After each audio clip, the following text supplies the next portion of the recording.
Naikwento ko na ito noon, pero mas mahalaga yung kwento ngayon dahil napag-usapan namin siya ni Pangulong Duterte doon sa loob ng detention center ng ICC.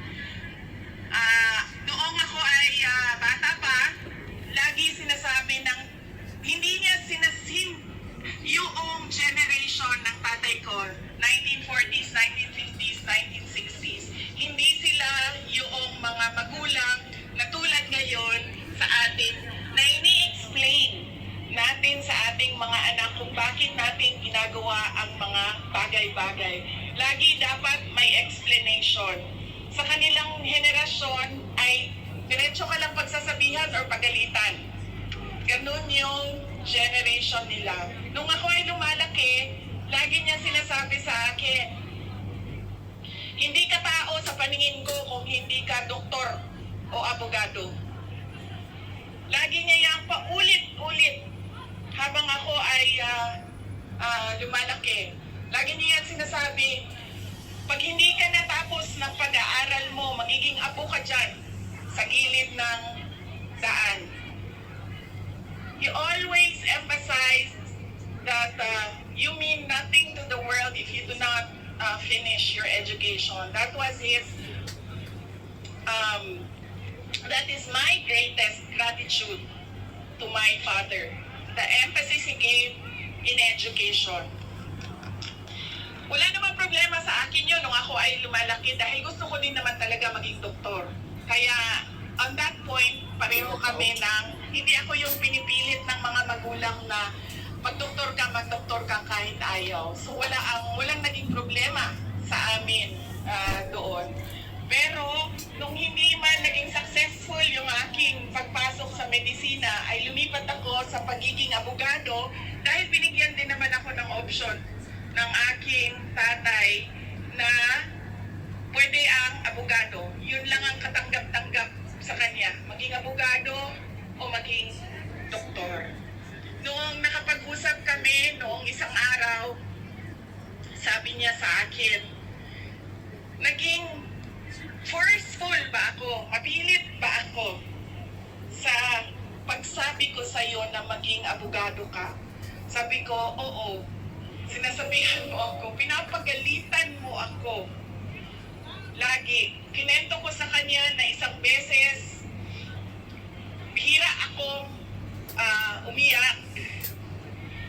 Pero isang beses, dahil nalaman ko na hindi ako makakatuloy sa 4th year law school dahil meron akong isang bagsak na subject,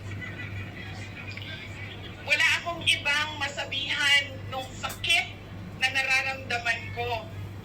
Kasi pakiramdam ko, yung tatay ko lang din, makakaintindi sa akin dahil dumaan din siya ng law school.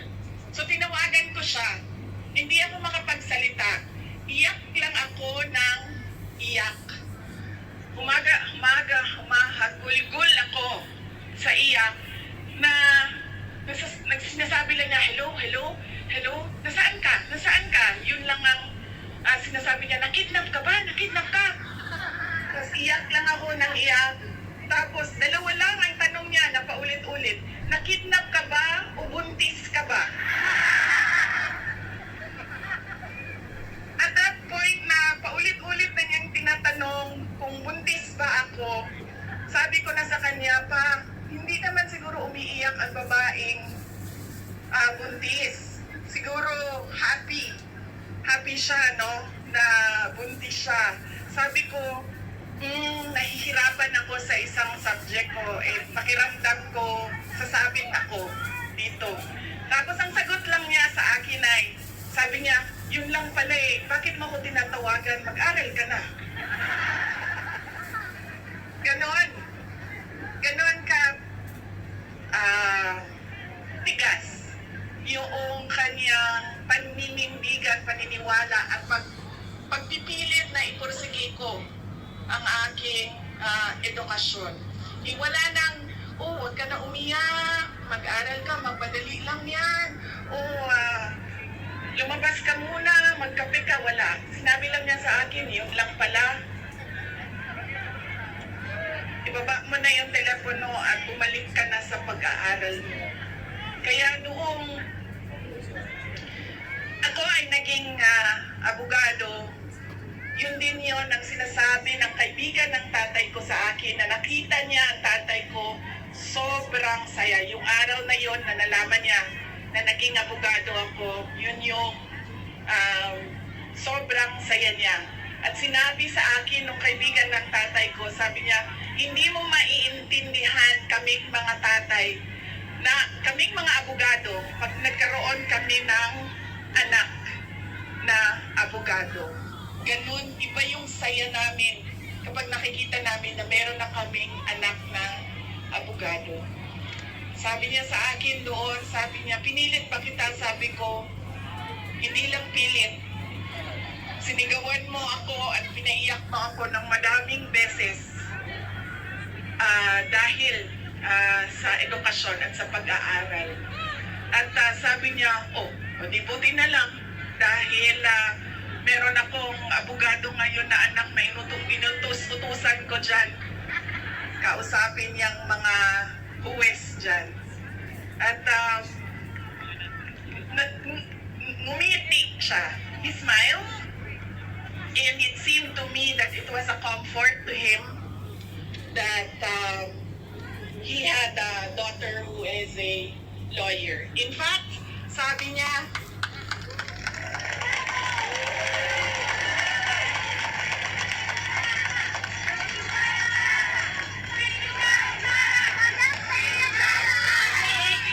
Inday Sara Duterte! Inday Sara Duterte! Inday Sara Duterte! Sabi niya, lagi, pag pumapasok ako doon at nagkakaroon kami ng oras na makapag-usap, sinasabi niya, kailan ka ba uwi ng Pilipinas? Anong date ka uuwi ng Pilipinas? Anong ginagawa mo dito? Bakit hindi ka pa umuwi sa Pilipinas? Sinasabi ko sa kanya, inaayos ko lang yung sistema dito at pagkatapos inaantay ko yung mga kapatid ko na pumunta dito. At sinabi niya, ito din, may patama din or diretso din, bullseye din sa edukasyon. Sabi niya, sabihan mo si Paulo na okay lang ako. At huwag siyang pumunta dito hanggang hindi matapos ang eleksyon at maging congressman siya ng 1st District ng Davao City. At sabi niya, sabihin mo kay Baste, hindi siya pwedeng pumunta dito hanggang hindi matapos at ma-elect siyang Vice Mayor ng Davao City. Ito ang pinakamatindi dahil pinagtatawanan namin siya sa group chat namin. Kaming magkakapatid 4, meron kaming group chat. Dahil ang sinabi niya kay Veronica, sabi niya, sabihin mo kay Kitty, hindi siya pwedeng bumisita dito hanggang hindi siya abogado.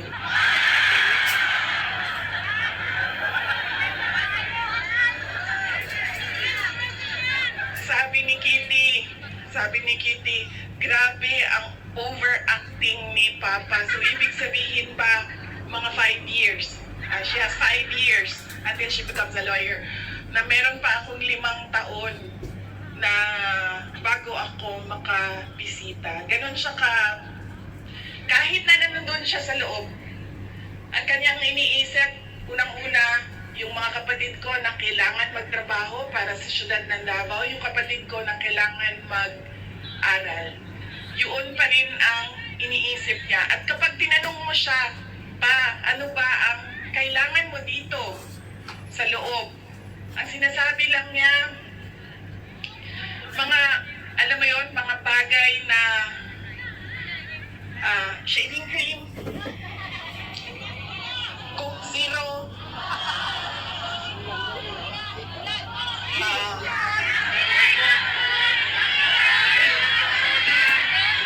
tumigil na siya sa kakahingi ng Pinoy na ulam dahil parang hindi talaga kaya nung nagluluto sa loob ang Pinoy na ulam. Pero nagpadala ako kahapon ng PDF file ng mga recipes na pwedeng sundin nung nagluluto. Yes! Duterte! Duterte! Duterte! Meron siyang, meron siyang hilig sa Coke Zero at yun lang yung hingi niya. May shopping list doon sa loob. At sabi niya doon sa gwardiya na isulat mo dyan, 2 case ng Coke Zero. Kahapon, bago ako umalis, tinuruan ako ng gwardiya. Sabi niya, pwede ka naman bumili dyan sa vendo, tapos iiwan mo para sa kanya. So sabi ko, Papa, anong gusto mo dito? Sabi niya, Coke Zero lang. So bumili akong 4 na Coke Zero, iniwan ko sa kanya. Sabi ko pa, that's 1 for each day pa ha. So today, tomorrow Saturday, tomorrow Sunday, Monday, Tuesday, Wednesday. Dahil darating na yung grocery list mo by Wednesday. At sagot niya sa akin, bakit isa lang? Sabi naman nung gwardiya, sabi niya, he has to have at least 2 because he already drank upstairs 1 Coke Zero. And then sabi ko, sige pa, sabi ko, babalik naman ako sa Lunes. Sabi ko, 2 bukas Sunday and 2 sa Monday, tapos i-replenish ko na lang yung Coke Zero mo. Sabi ko sa kanya, alam mo ba, sinasabi sa iyo ng doktor, maglakad ka daw. Huwag kang nakaupo lang sa kwarto mo. Tapos sabi ko, pwede ka naman, allowed kayo na lumabas dyan. Sabihan niyo lang ang gwardiya. Sabi niya, ayoko maglakad sa labas kasi baka didiretso ako sa gate at umalis sa lugar na ito.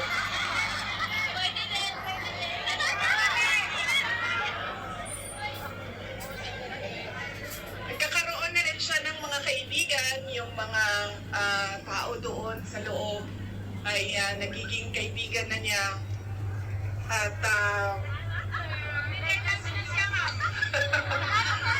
hindi ko lang alam, baka paglabas niya marunong na mag-Dutch. Pero karamihan nung kasama niya sa loob ay French speaking. So,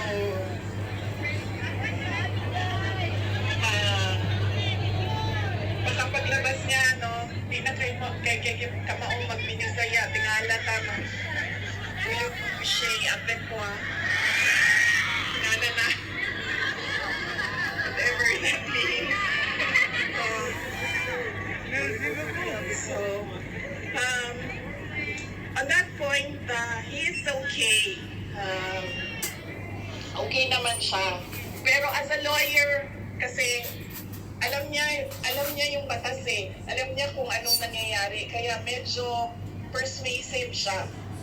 And lagi niyang inuulit-ulit kung ano yung kailangan gawin para sa kanyang kaso. At lagi siyang nagtatanong ng timelines dahil alam naman natin sa korte ay medyo may kabagalan.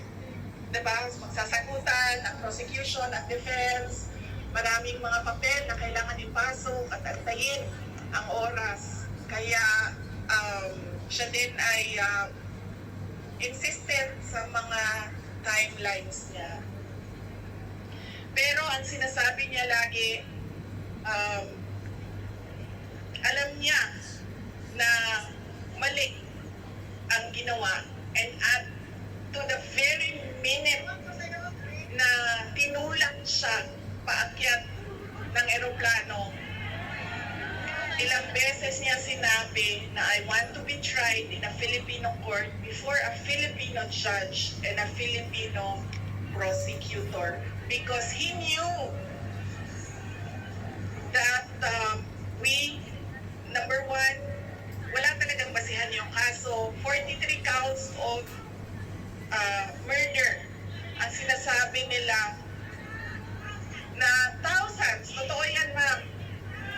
Kaya minsan naisip ko, naging media na thousands ang namatay. I do not even understand paano naging crimes against humanity ang 43 counts of murder na ngayon ay lumalabas. Hindi naman ata totoo lahat yung mga witnesses at yung mga complainants. But that is a thing for the courts and the lawyers to discuss inside. Ano bang pwede nating gawin? Ang pwede nating gawin ay i-demand na ipauwi or iuwi nila si Pangulong Duterte. Bring him home! Bring him home! Bring him home! Bring him home!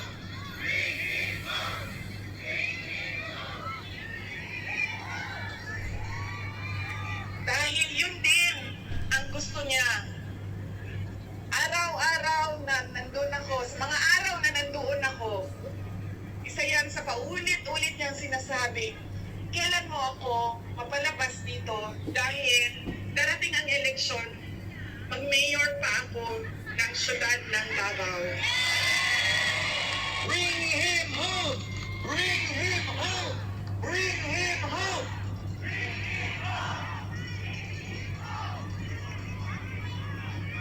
At yun ang gusto niya. Gusto niyang umuwi. Sinabi ko din sa kanya yon pa. Sabi ko, yung kagustuhan mo na umuwi, yan din yung katapusan ng buhay mo. Magiging Ninoy Aquino Junior ka.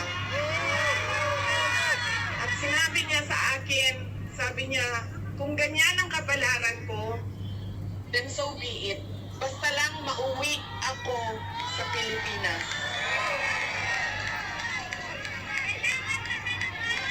Kaya meron man ako worry para sa kanyang safety and security, pero lagi niyang inuulit-ulit talaga, ibalik niyo ako sa Pilipinas. Bring him home! Bring him home! Bring him home! Nagtatanong marami, ano bang pwede magawa? Huwag natin tigilan ang panawagan sa gobyerno natin sa Pilipinas at sa lahat ng gobyerno na nakikinig at dito sa ICC na ipaalam sa kanila na mali ang ginawa kay Pangulong Rodrigo Duterte. At paano ba itama yon? Ibalik nyo lang siya sa Pilipinas. Ituloy nyo lang yung kaso, walang problema. Ibalik nyo lang siya. Bring him home! Bring him home! Bring him home! Okay na mo sa init? Ako dili. Kaya nga no, sunburn ng katunga, ani, ang katunga, dili. Di, okay lang.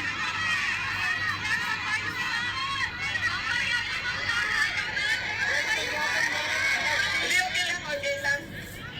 Pinuangan lang ka mo. Nakaready ang sunblock din ito, play. Okay lang, sir. Kaya di nila makita na ako ang mata kung magkalok ka.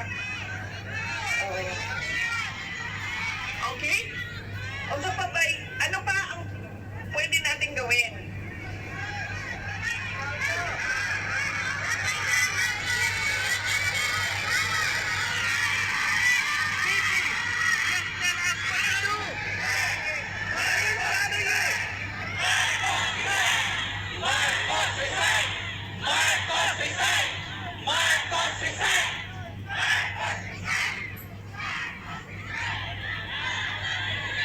Kayo nagsabi niyan, hindi ako ha. Bukas, suspended na kayong lahat. Nakulong na kayong lahat sa sedition. At kayo, hindi na kayo makakauwi dahil inulong na kayo dyan sa...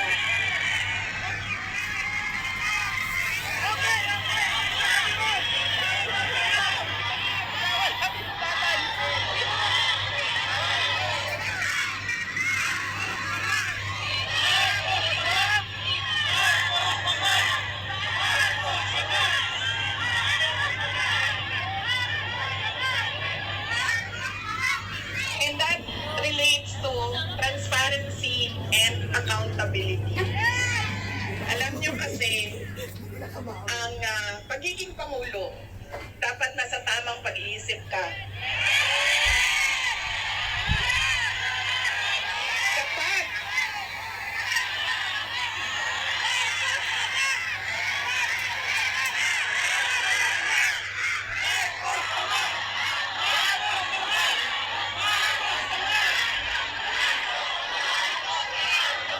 dahil nasa mga pulisiya mo at desisyon mo ang kinabukasan ng kabataan at ng bansa.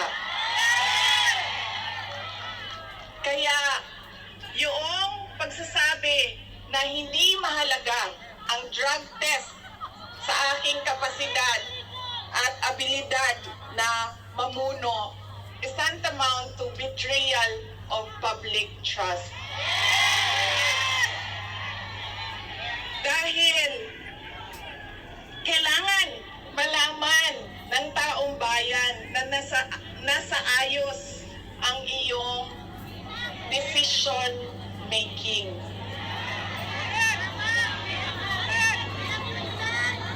Kaya hindi lang naman natin pwede sabihin, Marcos resign. Bakit ba kailangan resign? Dahil hindi mo pinapakita sa taong bayan na maayos kang mag-isip at kaya mo ang mamuno.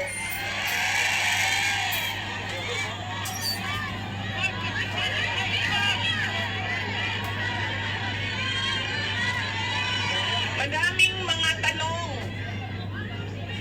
na nasa loob na ng korte.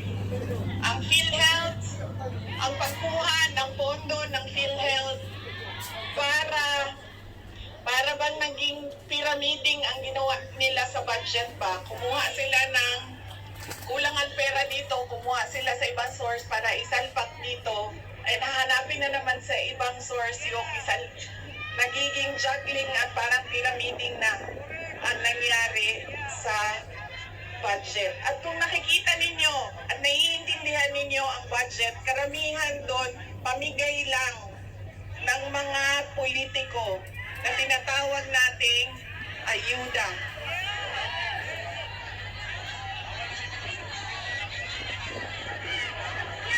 Tumakbo kami sa plataforma ng unity at continuity.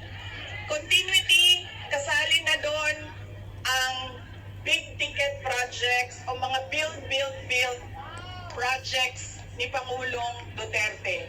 Pero wala kayong nakikita ngayon na development projects. Dahil lahat yon ay nakatago sa mga proyekto na pamigay o nandoon lang sa bulsa ng kontraktor at ng politiko na gumawa kuno ng project. Makikita ninyo na hindi handa ang Kongreso sa paggawa ng budget dahil may mga blanco doon sa enrolled bill na pinasa nila. Ibig sabihin, walang nag-iisip at hindi pinag-isipan paano ba natin gamitin ang pera ng gobyerno na makita natin na merong kapayapaan at kalambuan, kauswagan sa ating bayan. Noong ako ay tinanong noon bakit ako nag-resign sa Department of Education. Sabi ko, unang-una, personal yon. Meron kaming personal na hindi ko gusto na ginawa niya sa akin. Pangalawa, dahil sa loob ng Department of Education. Sinabi ko na itong noon, personal ko to na experience. Yung budget ng school building program ng Department of Education, pinaghati-hatian lang sa loob ng House of Representatives. Noong unang taon, nagawan ko ng paraan. Sabi ko, hindi pwede. Sige, kung yan ang gusto ninyo, yan ang makapagpapasa ng budget. para magkaroon ng budget ang Department of Education, dadaan pa rin kayo sa validation ng regional offices ng Department of Education. Pag sunod na taon, naisipan na nila kung ano ang gagawin nila at hindi nila ma-deny ito dahil nakikita ninyo sa papel. Kaya wala din kumukontra sa akin dahil nakikita sa papel. Ang ginawa nila, gumawa sila ng sarili nilang listahan. Doon nakikita mo, pinaghati-hatian nila ang school building program at inattach nila sa General Appropriations Bill na sinabmit nila sa Senado. Sinabi namin sa mga senators, nakita niyo ba kung anong ginawa? Sabi nila, oo, nakita namin kung anong ginawa ng House of Representatives. Sabi ko, please, hindi natin masasolve ang problema ng school building program kung ganito lagi ang nangyayari sa budget ng new construction. Meron pang ibang problema sa loob ng budget. Sinubukan ng mga senators na tanungin, pasagot, yes, pero pagdating sa BICAM, anong nangyari? Wala namang totoong BICAM kung saan pinag-uusapan ang paggamit ng pera. Ang desisyon lang na nandun ay kay Zaldico, nung panahon ko, kay Zaldico at kay Martin Romualdez. Ang diretsong pinapapirma sa malamang tao na hindi nagbasa o hindi binasa ang buong budget. Kaya walang nakakita o hindi nila nakita dahil hindi naman binasa na may blanco doon at pwedeng lagyan ng kahit anong amount yung mga blanco sa budget. Madaming katanungan, madami ang problema ng bayan. Kaya lagi ko sinasabi, hindi kami ang problema ng bayan. Ang problema ng bayan ay ang governance mismo ng Pilipinas. Yan ang problema ng bayan. At dahil may problema sa gobyerno, ay tuloy-tuloy ang kahirapan doon sa ating bayan. Nakikita nyo yan dahil dumadami ang nakikipagsapalaran sa ibang bansa dahil sa kawalan ng oportunidad doon sa ating bayan.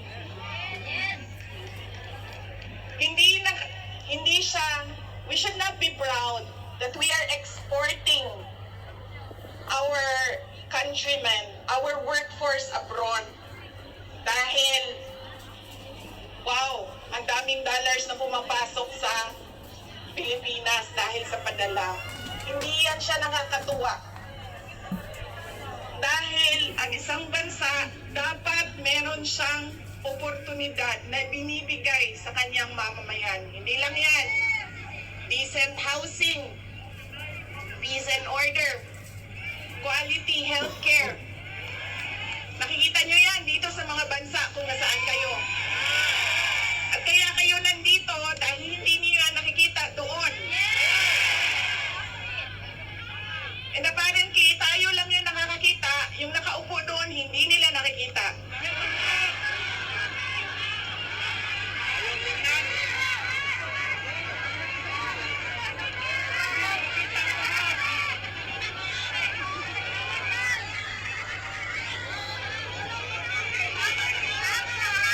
Alam nyo, madami sa mga kaibigan ko, galing ako sa middle class na family sa Davao City. So madami sa mga kaibigan ko doon, ay meron naman silang mga negosyo, meron naman silang pinagkakakitaan, may mga trabaho. Pero ilan na rin ang nagsabi sa akin, mga professionals ito, ilan na rin ang nagsabi sa akin, wala na rin talaga kaming nakikita, parang gusto na namin lumipat na lang sa ibang bansa para sa mga anak namin. Kaya sinasabi ko lagi yung nagsasabi sa akin, tumakbo ka sa 2028. I don't think we will have a country by 2028.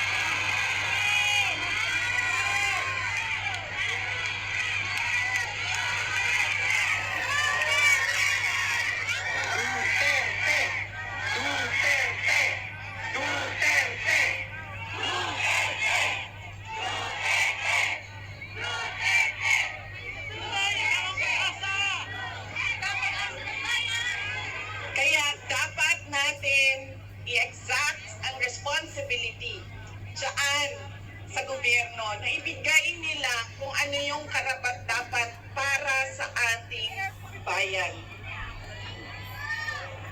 Dahil kung meron man ang okay sa kanila na pumunta sa ibang bayan, meron ding mga tulad namin na ayaw namin kahit anong mangyari umalis sa Pilipinas. Dahil gusto namin doon pagpamilya, doon palakihin ang aming mga anak. Kaya dapat meron tayong nakikita kung ano yung dapat para sa isang bayan. At alam niyo yun, kasi nakikita niyo yan. Kasi nakaikot na kayo sa iba't ibang bansa.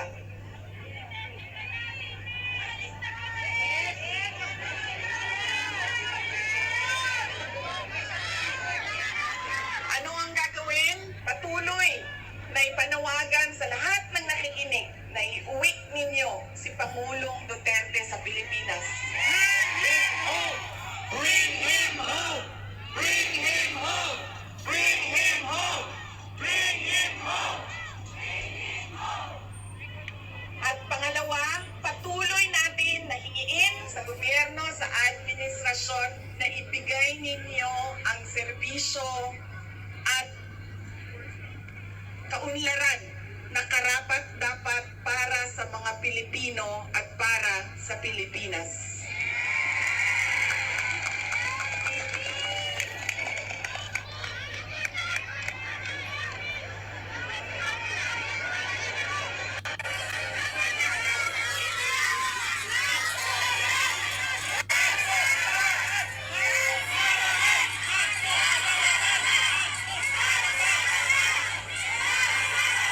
Sa kagahi sa ako ang bagtak ni Ma'am ni naging kukaran. Kay nagbugong yung gawam na dili ko mahulog.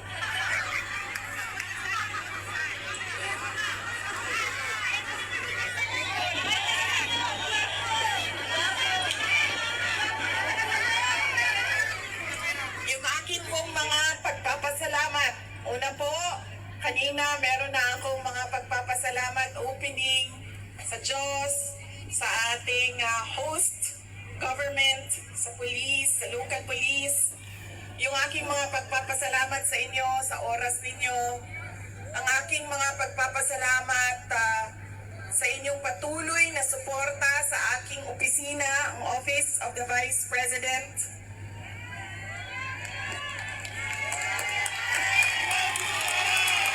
Inday Sara Duterte! Inday Sara Duterte! Inday Sara Duterte! Inday Sara Duterte!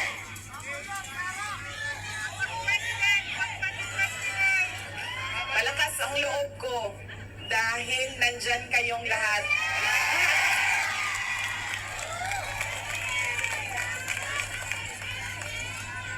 Kanina noong papasok ako dito, marami ang nagsabi, be strong, be courageous. I am only as strong as you are. Kung nakikita ko, sobrang lakas ninyo at sobrang lakas ng pagmamahal ninyo sa bayan. Ganyan din ang nararamdaman ko.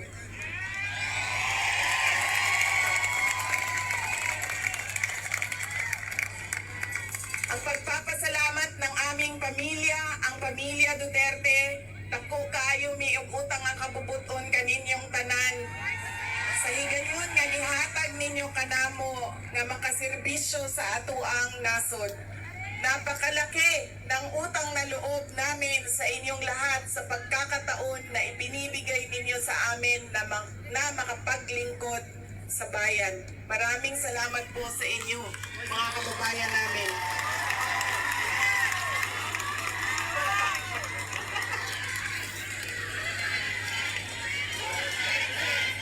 Duterte! Duterte! Duterte! Duterte! Huwag ninyong kalimutan, ayaw ninyong kalimti ang kausa. Huwag ninyong kalimutan ang laban. What is our cause? Our cause is for our country. Ang laban na ito ay para sa bayan. Mga kababayan,